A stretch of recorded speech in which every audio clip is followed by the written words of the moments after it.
বড় পীর ও বড় পীর তুমি মারফতের কবি তুমি যে মহাগুণ তোমার জীবনী করে জেনেছি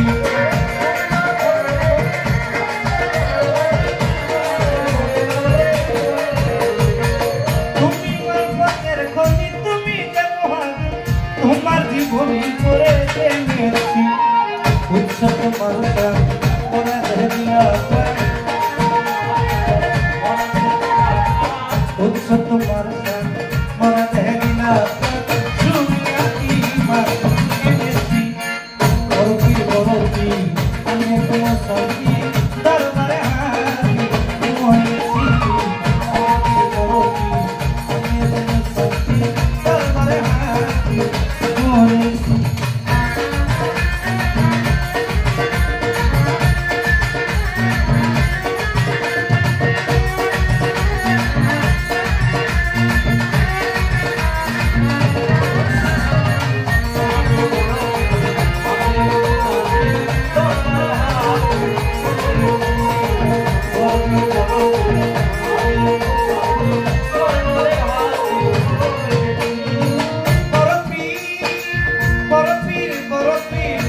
বড় পীর বাগের পিঠে সোয়ার হইয়া তোমার বাড়িতে হইয়া বাগের জন্মগুরু চাইল এক সন্ন্যাসী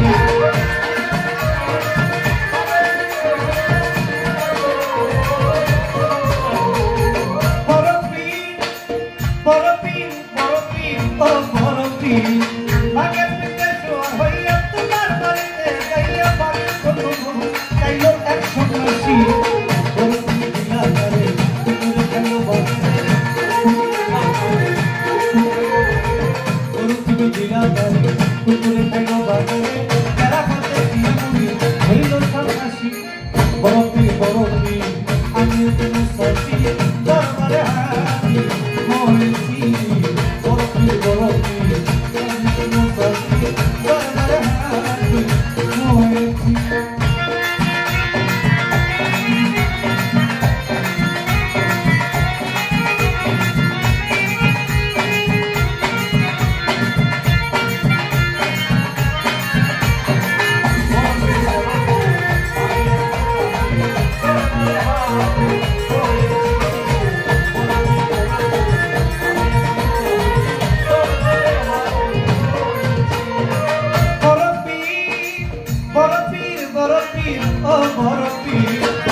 বর্ষা দিয়া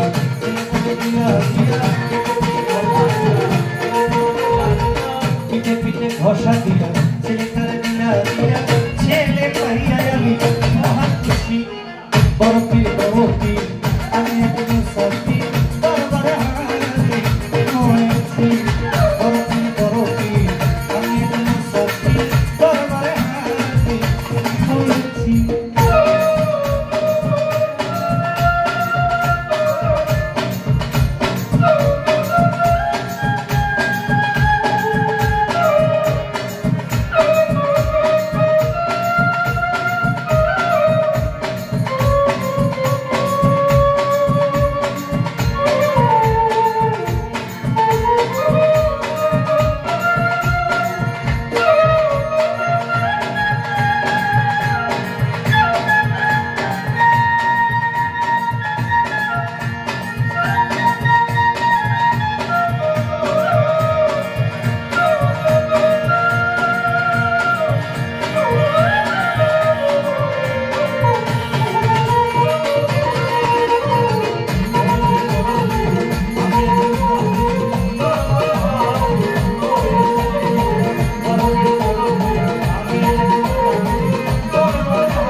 তুমি তো আল্লাহর ওলি চাই বাবা তোর করম বলি হাতে ধরবিরে খালি করুণা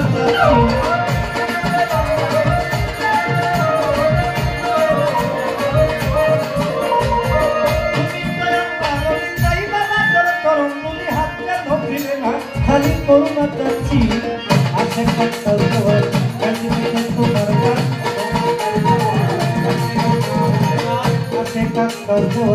গাইতে গাইতে তোমার গান হইতে যেন পারে মগল বসি বরতি বরতি আমি তুমি সাথী দরবারে হাজি বরতি বরতি আমি তুমি সাথী দরবারে হাজি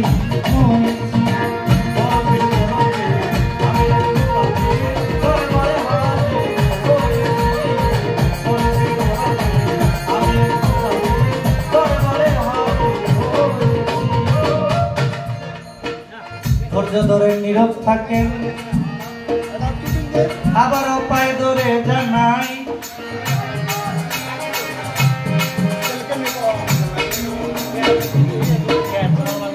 গানের ভিতর একটা কথাই আছে আমি বলতে চাই। কি কথা?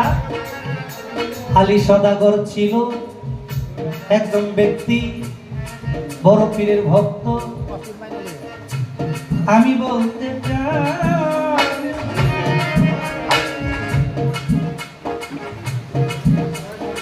আরব দেশে তাহার বাড়ি আপনাদের জানাই। আলী সদাগর আরব দেশে তার বাড়ি। আল্লাহ তাকে অনেক ধন দৌলত দিলেন, কিন্তু একটা জিনিসের অভাব। কি অভাব? অভাব হলো তার কোন সন্তান আদি নাই। তখন তো আর ডাক্তার ছিল না, তখন হেকিম কবিরাজ ছিল। বহু হেকিম কবিরাজ দেখাইলেন, কিন্তু কোন কাজ হয় না, ছেলে সন্তান নাই। তো অনেক মানুষ অনেক ভাবে তাকে মন্দকারী বলে ধিক্কার দেয়। সে আত্মরা বাঞ্জা এই ধরনের কথা শুনে আলী সদাগর শুধু কাঁদে। আলী সদাগর কাঁদতেছে, ওই পাশ দিয়া আমার বড় পীর আব্দুল কাদের জিলানীর একজন ভক্ত তখন কি করলো? ওই ভক্ত যাইয়া বলে, ও ভাই আমি তোমার জানাই, তুমি কাঁদো কেন বলো না রে তাই। আপনার কাছে বললে আমার কি হইব ভাই, এই কথায় আপনার শোনার দরকার নাই। এই কথা বলে যখন ওই লোকের কাছে, আবারও বলেন নাই আমার কাছে।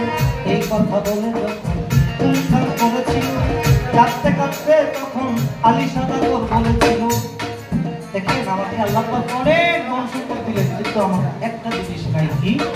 আর সন্তান দিলেন। তখন বড় পীরের ওই ভক্ত বলে, আপনি কি আমার একটা কথা শুনবেন? কি বলেন? আপনি যদি দয়া করে আমার সাথে, আমার একজন মুর্শিদ আছে, আমার একজন দয়াল আছে, আমার দয়ালের কাছে যান। ওই দয়ালের কাছে গেলে আমার দয়াল কি নাই। কত হেকিম কবিরাজ দেখাইলাম, কোনো কাজ হইল না। আপনি বলতেছেন যাওয়ার জন্য, একটা বার আসেন। কোথায়? বাগদাদ শহরে। আলী সদাগর কোন কাম করেছিল? তাহার সাথে যাইয়া বড় পীরের কাছে উপস্থিত হইল। বড় পীর ছিল দালালি হালতে, ধ্যানে আপনারে জানাই।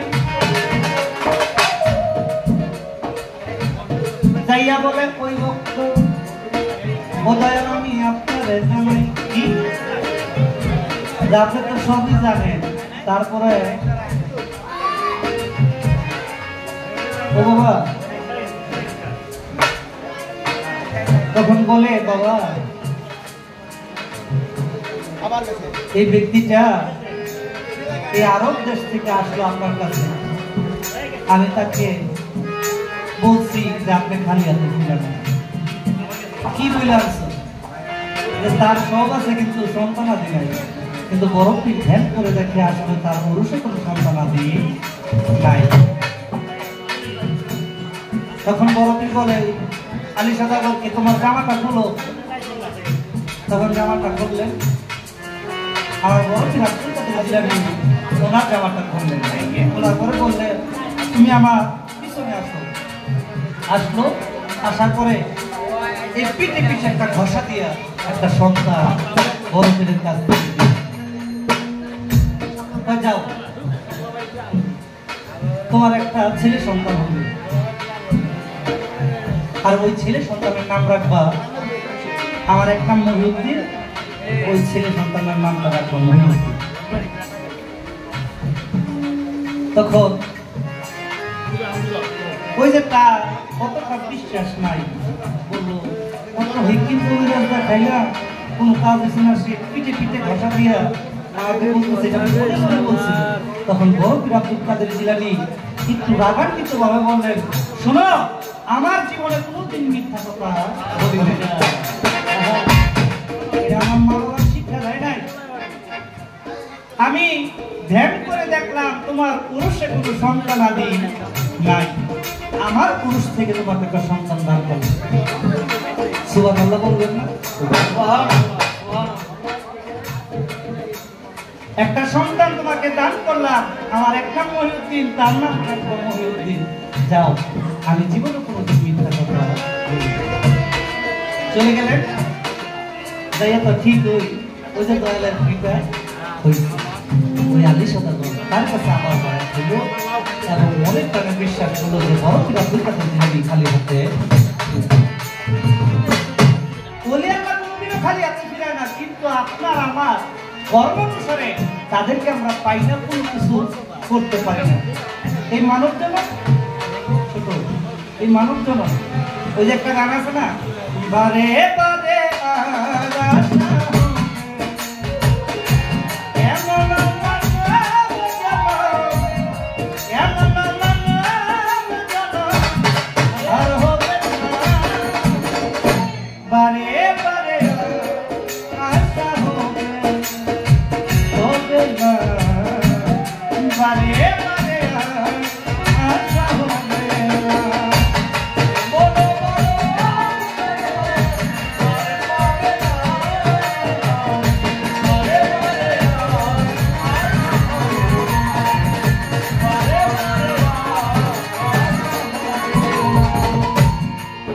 বারে কিন্তু বলে, কিন্তু আসলে আশা হবে না। এটা তারা বারে বারে কেমনে আসবেন? আপনি যদি চিরমর হইয়া যান, এটা কি আর এটা মরণ আছে? আপনি যতবার মরবেন ততবার আসবেন, কিন্তু যেটা চিরমর হইয়া যায় এটা বারে বারে আসে না। দয়াল বারে বারে আসে না, আমার কর্ম করে আমার বারে বারে আমার কাছে প্রশ্ন করে প্রশ্ন বলি না, ধীরে ধীরে তার কথা জবাব দিতে চাই। আমার পীর আব্দুল কাদের জিলানী অনেক সুন্দর ওয়াজ করতেন। এক হাত মানুষটা যেমন শুনতো, 500 হাত ওনার ওয়াজটা এমনই শুনতো। কেননা এটা তো অলৌকিক। ওলি আল্লাহ ইচ্ছা করলেই হয়, এরা যদি ইচ্ছা করে এটা হবে, ইনশাআল্লাহ হবে। কেননা তাদের মুখ পাক, চোখ পাক, হাত পাক, পা পাক, সর্ব অঙ্গই পাক। আমার মুখ পাক না। দেখেন আমি ছোট ছোট বাবা, আমার বয়সটা তো বেশি না, কম। কমের মধ্যে আমি দেখছি যখন আমি ছোট ছিলাম, যদি শরীরে জ্বর আসতো, মা পাঠাই দিত এক গ্লাস পানি দিয়ে, উদুর থেকে যাইয়া এই পানিটা দুধ দিয়ে খাইয়ালো, দেখবা তোমার জ্বর ভালো হয়ে যাবে। ঠিকই সত্যি, যখন যাইতাম ইমাম সাহেবকে দিতাম, দিলে মনে হয় সুন্দরভাবে হাসি দিয়া আমার মাথায় হাত বুলাইয়া পানিটা বুঝতে দিত, খাইতাম, জ্বর ভালো হয়ে যেত। কেন জানেন? তার মুখ পাচ্ছে, একই কোরআন রয়ে গেছে, এক কিছুটা কইরা পাঠ করে, কিন্তু কাম হয় না। কেন হয় না? ওই যে আমার মুখ পাচ্ছে না, আমি ঠিক। তদ্রুপ আমার বড় পীর আব্দুল কাদের জিলানী যখন ওয়াজ করতেছিলেন, তখন উনি যে জায়গায় বসে ওয়াজটা করতেছিলেন আগুন লেগে গেছিল, কেমন লাগছিল জানেন? যখন এসকোটা জারি হয়ে গেছিল তখন ওই পাশ দিয়ে আগুন লেগে গেছিল। কে লাগাইছে? আসলে কেউ লাগায় নাই, এসকো থেকে আগুন লাগছে। এই তো তাহার কথা কইরা দিলাম শেষ। আরেকটা প্রশ্ন করে জানিবার বিশেষ। আরেকটা প্রশ্ন, এই ওয়াজ থেকে আমার বড় পীর আব্দুল কাদের জিলানী ওয়াজ করতেছিলেন, তখন ওনার মাথার থেকে পাগড়ি পরে গেলেন। তখন সবাই মাথার মধ্যে পাগড়ি ছিল, টুপি ছিল, সবাই রেখে দিল। কিন্তু যখন দেখে ওয়াজ শেষ, সবারটা সবাই নিতেছে, তখন দেখে একটা মেয়েরও পাগড়ি এসে পড়ছে। হ্যাঁ, রুমাল, সরি রুমাল এসে পড়ছে। এই রুমালটা কিভাবে আসলো? এটা ছিল বড় পীর আব্দুল কাদের জিলানীর এক ভক্ত মেয়ে। তারে বড় পীর দোয়া করছে যে তোমার আমার ওয়াজ শুনতে হইব না, আমি যেখানে ওয়াজ করি ওইখানে তোমার যাইতে হইব না, তুমি বাড়ির থেকে শুনতে পারবা যদি আমার নামের উপর তুমি। তো উনি তো ওয়াজ শুনতেছে ধ্যানে। যখন সবাই এই টুপি দিল, পাগড়ি দিল, উনি কি করলেন? ওই মেয়ে ভক্তটায় রোমালটা দিল। এই তো তাহার কথা ছিল, হইয়া গেল সে। আমি একটা প্রশ্ন করব, এই স্টেজেতে বেশ একটা করবো না দুইটা?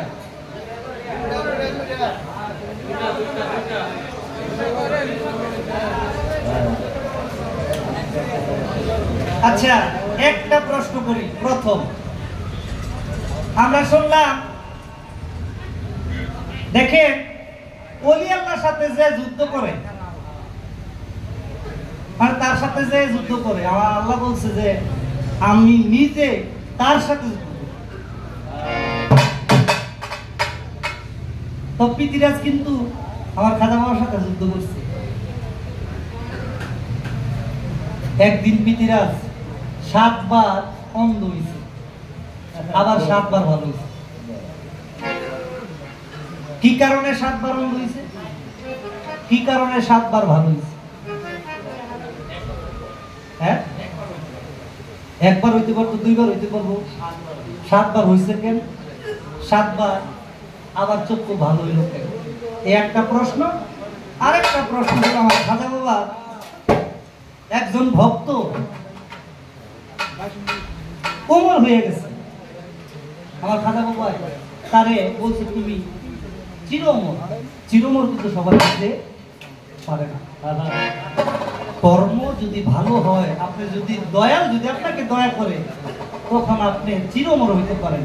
সেই ভক্তটাকে কি এমন কর্ম করেছিল, খাজা বাবা সন্তুষ্ট হইয়া খুশি হইয়া তারা চিরমর দান করবে। এই একটাই প্রশ্ন। ধন্যবাদ। এখন ভাই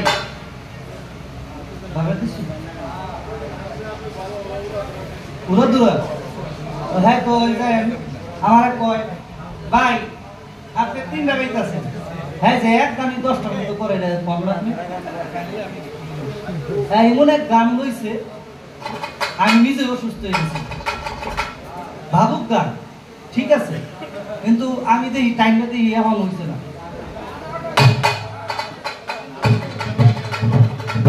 আমি 3টা গাই, হ্যাঁ একটা সমান, হ্যাঁ কম চালাক। আরে বাবা রে বাবা, জামালপুরের মানুষ।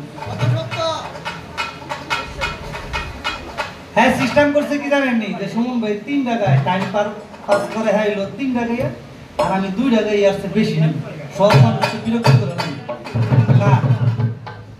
ভাই আপনার যতক্ষণ মনে চায়, এটা তো প্রেম, ভাবুক, এটা ভিতর থেকে আসে। আপনার যদি ভালো লাগে 3টা না 4টা গাইবে, এটা কিন্তু আপনার গোস হয়েন না, রাগ হয়েন না। আমি এমনি মজা করছি। আসলে গান এমন একটা জিনিস, মানে এমনও গান আছে গানটা ছাড়তে মনে চায় না, কেন জানেন? কারণ ভালো লাগে। ভিতর আবেগ থেকে যখন আসে তখন গান ছাড়তে মনে চায় না। ওই দিন আমি এইটা বাজাইয়া গান করতেছি,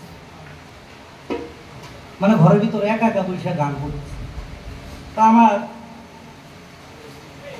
সহধর্মিনী উনি তো ঘুমাইতেছে একবারে সব নিয়ে, মানে দুনিয়ার কোনো খবরই নেই। হ্যাঁ আত্মা ইচ্ছা দেয় আমি কাঁদতেছি, হ্যাঁ দৌড়াইছি আমার কাছে।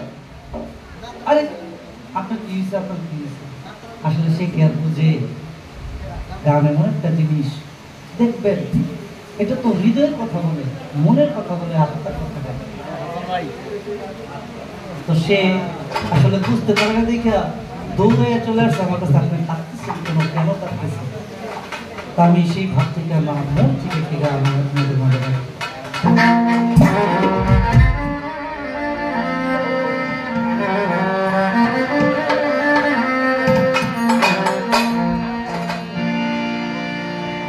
সোনা বন্ধু রে,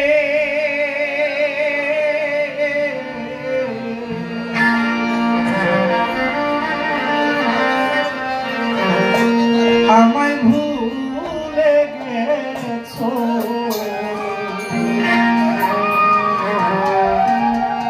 কেমনে?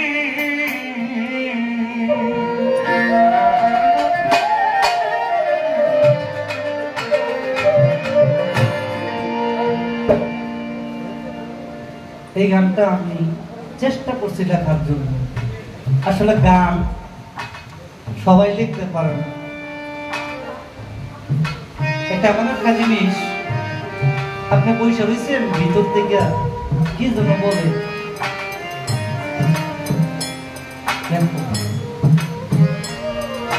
কিন্তু আমি এই গানটা লিখতে অনেক কষ্ট করি, অনেক কষ্ট পেয়েছি।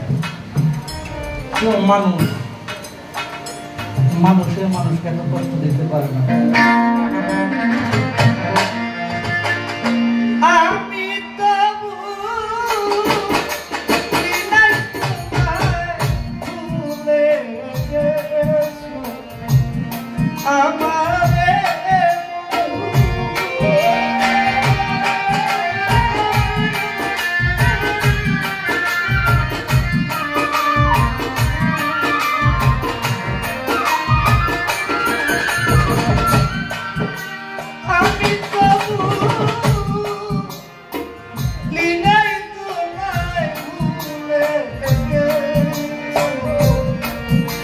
আমারে,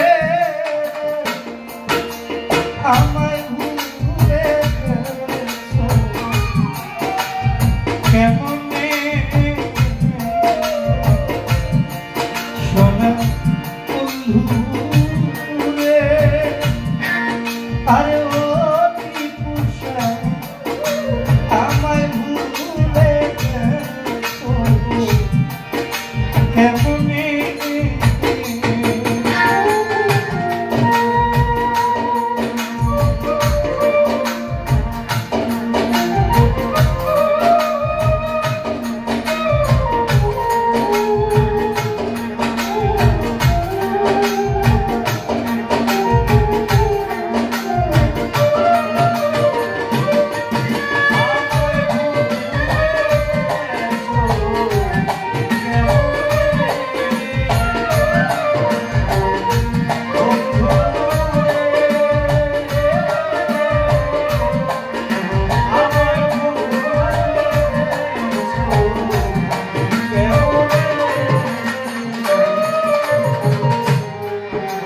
মিথ্যে অভিনয় করিয়া ত্রিপুষারে মিথ্যে অভিনয় করিয়া